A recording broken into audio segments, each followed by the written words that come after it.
Hello, friends. Rebecca here, the Dragon Librarian from Farmington Community Library. And Elwing and I are here today to talk to you about a really special book that we absolutely love, which also fits into our theme for today. So what is the theme? Well, it's actually oceans. And you might be wondering why we're going to be talking about oceans today, right? Well, it's for a very specific reason, and that reason is oceans happens to be our summer reading theme this year at the library. Yes, you heard that right. The library's summer reading program has just begun. Woohoo! How exciting is that? This past weekend was the kickoff weekend, so feel free to please sign up and read your heart out to earn really amazing prizes and stuff like that. So like I said, the theme is Oceans of Possibilities. And while that doesn't mean you have to read books that are based on the ocean, I think it's really fun sometimes to pick books that fit into the summer reading theme. So again, that doesn't mean you have to, doesn't mean you're required to, that only books about oceans count towards your reading log, not at all. You can read whatever you want, but I think it's really fun to read a book or two that fits within the theme.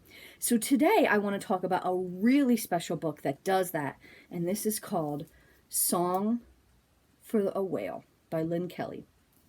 Isn't that just a beautiful cover? Song for a Whale. Now this book features a really special 12-year-old girl, and why is she special? Well, for a couple different reasons. First reason is that she loves putting together and repairing old tech. So she loves fixing old radios, clocks, TVs, things like that. She gets them from the junkyard, repairs them. She is amazing at it. Loves the chaos and the problem-solving aspect of putting stuff like that back together. The second reason why she's really special is that she's deaf. So Iris has always been deaf. She's the only one in her immediate family that is deaf, although her grandparents are as well. So she has a very special bond with her grandmother because of this, but sometimes she feels that her parents and brother just can't be on the same wavelength as her. So she goes to a public school that is just where she is the only deaf kid, and she has a hard time fitting in there as well. So one day she finds out about this amazing whale called Blue 55. And Blue 55 is a really special whale because he sings his song frequencies on a level that is a little bit too higher for the other whales to be able to communicate with.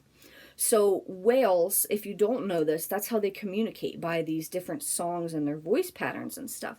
And because of his voice waves, he can't communicate with the other whales in the ocean, so he's alone. So even though he's not technically deaf, Iris feels this connection to him because he is also a creature that has trouble communicating with others.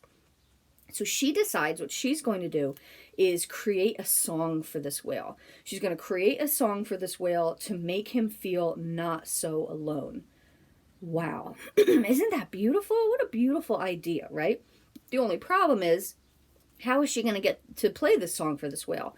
This whale is all the way out by Alaska in the ocean. How is she going to get there? Well, her and her grandmother come up with this amazing plan to get her song heard by Blue 55.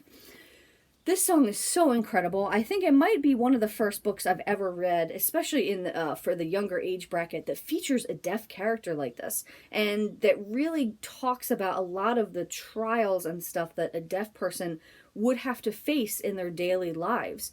But at the same time makes it so that she doesn't seem... She's an amazing character. Like, I love her. She's so cool and strong, and her talents with repairing things is amazing. And the way she comes up with this idea for the song and this whale is fantastic. It's also a story about family, though, not only just the way she connects with her immediate family, but like I said, this bond that she has with her grandmother, because of their similarities is just amazing to see.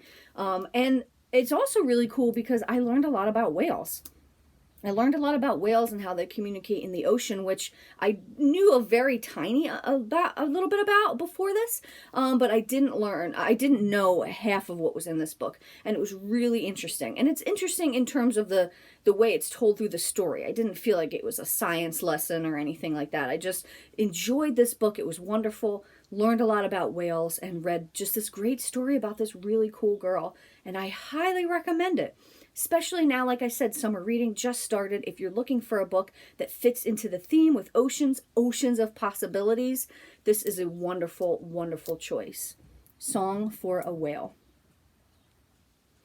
Well, that's what we've got for you guys today. I hope that this book sounds really interesting and fun. If so, please feel free to pick it up from Farming and Community Library. And also, please give this video a like. We really appreciate it.